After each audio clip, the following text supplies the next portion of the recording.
Welcome back to the channel. Well, the verdict is in. Public health lied. The institutions of public health have been caught in a great and terrible lie. The CDC, the FDA, the White House, and all of the state and local public health agencies all shared the same lie. And this is an unusual lie because the best available evidence all along the way constantly undermined the lie. In fact, immunology and common sense undermine that lie. What is the lie? The lie is that natural infection counts for nothing. The lie is that we need the exact same vaccine policy in somebody who's had and recovered from COVID-19 than somebody who's never had it at all. Now, many of us saw this lie all along the way. We thought we really need to focus our efforts in vaccination on making sure people who have never had COVID-19 and who are vulnerable get the vaccine.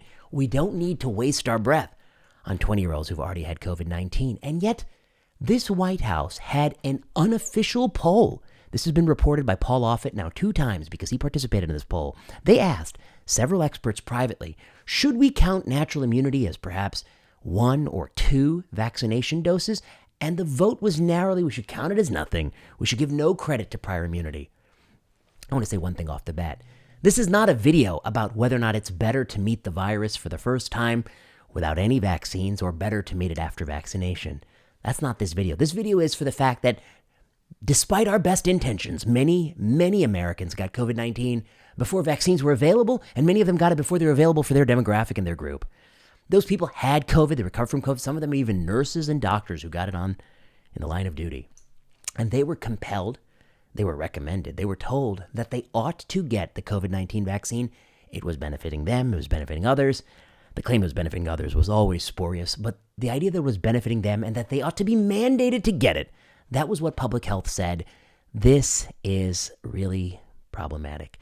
The idea that they needed it, the idea that their risk was so high that they could benefit, that's what this paper takes a look at. This comes out in the Lancet this week.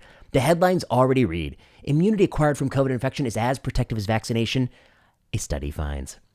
Well, this study is a compilation of studies that have existed before, so it's not news for those of us who've been following along. It is a systematic review and meta-analysis. It's called Past SARS-CoV-2 Infection Protection Against Reinfection, and it's by the COVID-19 forecasting team. You know, I don't agree with everything they've done, but I think I read through this document, and it seems pretty reasonable. This is going to be Evidence Public Health Lie. I'm going to walk you through the paper. Let's take a look. First of all, the authors open their introduction by acknowledging that the U.S. is a very unusual place to not give any credit at all for having had COVID-19. They say the EU COVID certificate allowed those with documented infection within the past 180 days. By the way, that's also pretty stupid. It should have been longer than that, but at least they have something to qualify for the certificate alongside individuals whose last vaccine dose was within 14 days and 270 days. In other words, they gave you some credit. Wasn't perfect, but they gave you some credit in the EU because they're not totally terrible at the job. By contrast, the United States regulations, among others, required non-citizens to be fully vaccinated to even travel to the U.S. Unvaccinated non-citizens with a past documented infection are not able to even enter the country. Novak Djokovic couldn't win a few more titles because of this brain-dead policy set by very bad policymakers. It doesn't matter if they've had COVID-19. Novak Djokovic has had COVID-19 at least twice. I think that's what the news reports say. He has chosen not to be vaccinated. Well, this is going to apply to the Novak Djokovics of the world. First of all, we have to even acknowledge, even before you see these results, this policy was silly because it would only make sense to exclude some people from the country if by having them here, we put others at risk. That's not the case because it turns out, I hate to break it to you, even with Novak Djokovic out of the country, SARS-CoV-2 was still spreading inside the country. Yeah, that's true. SARS-CoV-2 didn't require elite tennis players to really set it off in the U.S. It was already going full steam ahead. Didn't need Novak Djokovic. Didn't need Nadal. Federer doesn't need a Federer. We got plenty of people who can spread it. And some of those people, many of those people, now most of those people are vaccinated. That's right. The vaccine can't halt transmission. That is a big problem that they knew in 2021. Before the mandates really kicked in, that was an ethical prerequisite to compel a third party. But they went beyond that. They've created a new ethical rule, which is I can compel you to do it if I think it's in your best interest. Well, this paper is going to show that even that is wrong. That ethical rule is problematic because by that logic, you can compel me to take antihypertensives and statins if you so believe that it has a survival benefit. And I think that's not what society has allowed. Historically, there is some dialogue to be had if there is a benefit to third parties, but if there's no benefit to third parties, there's no dialogue to be had. But even if there were a benefit to third parties, I think in this particular case, I wouldn't have done, and I've written many essays on that in the heat of the moment. You can go check my pinned tweet and see my history. So this is why they're doing it.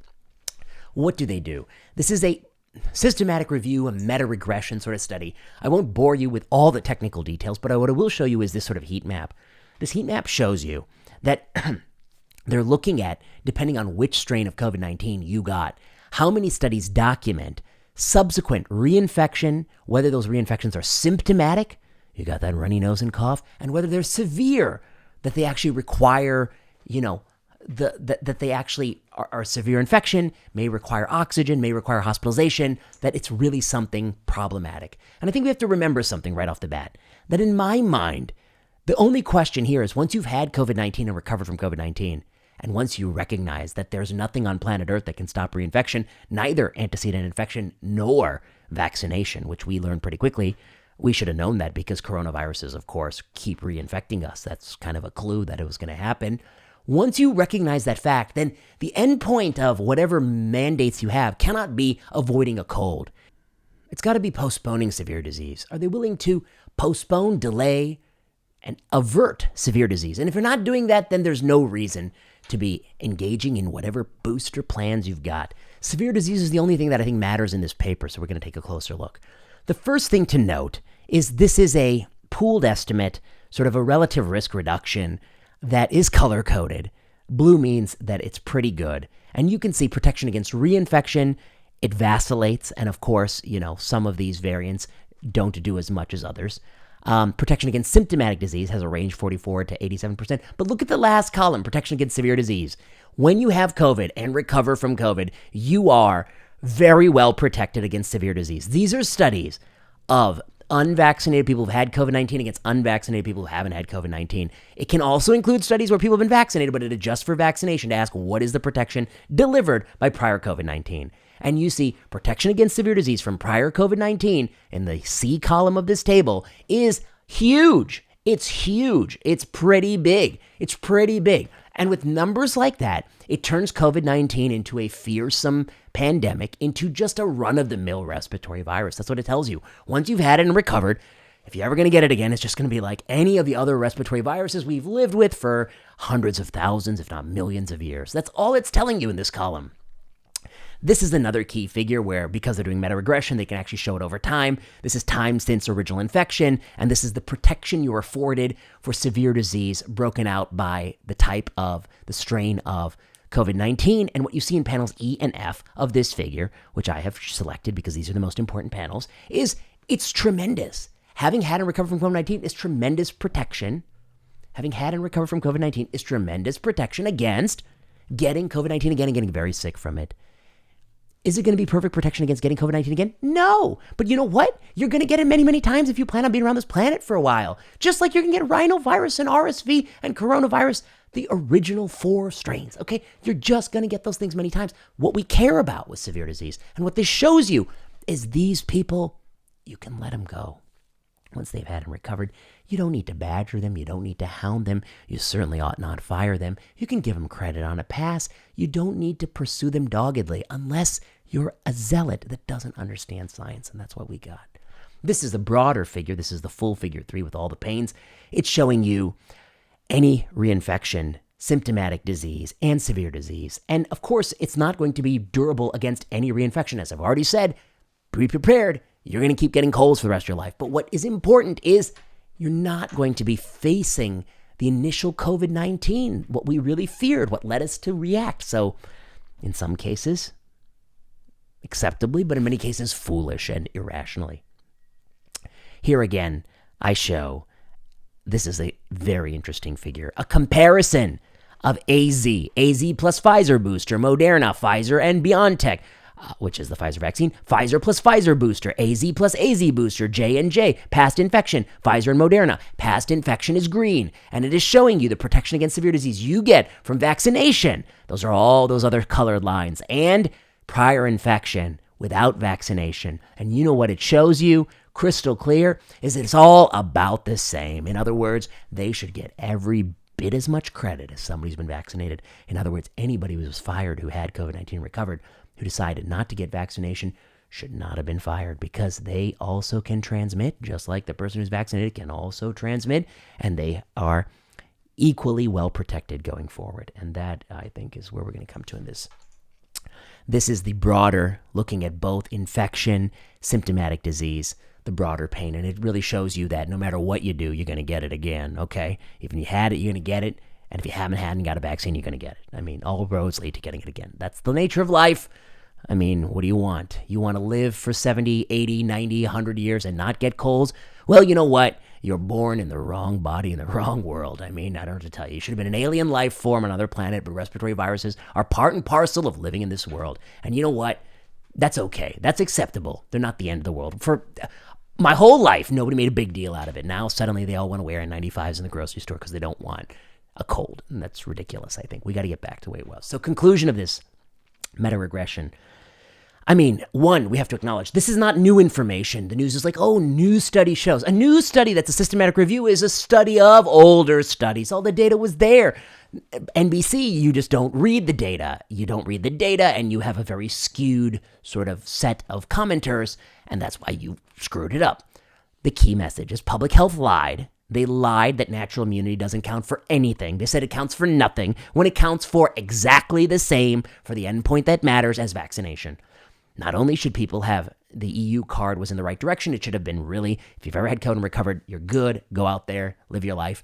And if you've not had COVID and you're at a high risk, that's the group we're really going to target for vaccination and boosting. Should have just been that simple. Public health lied. It's a big lie. I don't think, I'm not even stating the gravity of the lie. I mean, there are people who were fired. There are professors who were fired from their job because they had COVID-19 recovery and they didn't want to get the vaccine. We're really not helping. We're just dividing people over this. We're not helping anybody. We're not helping any other people in that person's office. We're not even helping them. We are just, punishing them because we were too stupid to have a rational policy. I mean, I think those people are owed an apology. They're owed back pay. They need to be hired back. If we're going to heal from this, we have to acknowledge that these people have been wronged. I think if I wasn't a nurse who got COVID, and I didn't, I quit. I wasn't fired because I declined the vaccine. I was working throughout the hospital. Not to my knowledge, I didn't get COVID pre-vaccine. Got the vaccine and moved on with my life. And I got some unnecessary boosters because I didn't want to lose my job. I was also wronged a little bit. But the person who was really wronged was the nurse who got it in 2020, and then they were fired because they didn't want to get the vaccine. That's really, come on. It's really despicable. I think those people should be sent a handwritten letter and an apology. I really do. I mean, I think you really got to start apologizing to these people. And in fact, begging a little bit for forgiveness if you ever want to claim credibility. Again, I don't think they're going to do that, and that's why I think they're not going to ever have credibility again.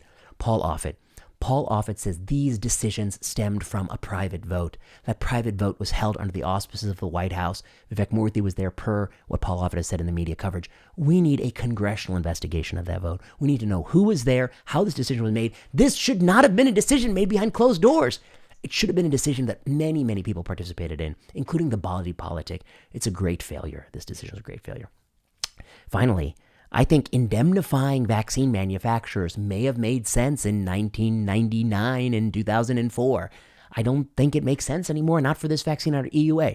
I think individuals, particularly young men in college who got myocarditis after a vaccine mandate, who had already had and recovered from COVID-19, should be legally entitled to both sue the manufacturer of the vaccine and to sue their schools because they have suffered an adverse event. If they were reluctant to get vaccinated after having had recovered from COVID-19, they're a 20-year-old man, and they go to some liberal arts school where they're probably not doing a great job at educating them because they weren't not good at thinking themselves. If they got myocarditis from that mandate, they should be able to litigate everyone involved. I would love to see somebody in Congress put forward legislation to take away this indemnification, take away these protections, and let people be litigated. This is America. Sometimes you solve things politically, but oftentimes you solve things in the courts. And I'm not a fan of frivolous lawsuits. I don't like them at all. This is not a frivolous lawsuit. You have some mid-level manager, some summer camp in upstate New York, setting policies that are above their pay grade, and they're causing some, very rarely, maybe even 1 in 10K, likely. That's the Katie Sharp's recommendation. If they have the right age group, 1 in 10K, they're causing some malady. and doing it in somebody who had already had COVID-19, they're practicing medicine without a license. They're playing a dangerous game. They should be litigated for that. They need to be litigated. Don't teach other summer camps. Don't do this. If you can't just make up whatever mandates you want, it will really send a message. They have to be litigated. I think it's really important. Litigate them. They need to be. All those protections taken away. And the most important thing is public health lied. And if there was ever something, I really think it's so bad. If there is a major public health disaster in the next few years, there's going to be, no one will do anything. I think half the country is just totally signed off. They've lost all trust. It is going to be very contentious. You won't be able to do anything, and they won't participate, and they may even oppose you or thwart you. I think the whole country may even tear itself apart. And who's the cause of that? Is it really Joe Rogan? It's not Joe Rogan. It's not, even though I disagreed substantively with many people he had on, and I wrote an article in Unheard magazine about that, but it's not him. It's the CDC, the FDA, the White House. It's the institutions, NIAID, it's Fauci. It's the people who were part of the auspices of government who held power, and they lied. They said things with certainty that they didn't have. Evidence gradually accumulated, making it so blatantly obvious they were lying. They never recanted. They never changed their policy. They never apologized. They never begged forgiveness. And I think those are the real failures, and that's why no one's going to trust it. So those are my thoughts. Public health. It's a disaster. I think many people are living in their bubble. They're surrounded by, in my line of work, mostly they're surrounded by like-minded people who think, yeah, we tried our best and we kind of got close. You really didn't try and if that's your best, you're not good. That's fact number one. But you didn't try your best because you tried to ostracize and silence people who had other points of view. You didn't have any debates. You said Jay Bhattacharya was a fringe epidemiologist. You marginalized people. You took over the media. You brought them under your hand. You made it about politics. It's all bad. And you made the wrong call. Many, many wrong calls. I've detailed that in my Substack post from today. Vinay Prasad's Observations and Thoughts. You should subscribe. You'll get some good stuff there. So you like this video, you know what to do. Like, subscribe, comment. Comment is fun. Leave a message. Follow me on Substack. You're going to like that. Plenary session, but it really is mostly oncology drug products. Oh, but we got this guy, Mike Putman. He also did a video, put the video on this channel. He said that people disagree with you. I'm going to come ask you some tough questions, no preparation. I just gotten off my bike. That's why I was wearing that outfit. And it's good. It's worth your time. Sensible Medicine Podcast. Subscribe to that. Check out Sensible Medicine. And soon I'll have a new update for you. It's almost ready. All right. Until next time.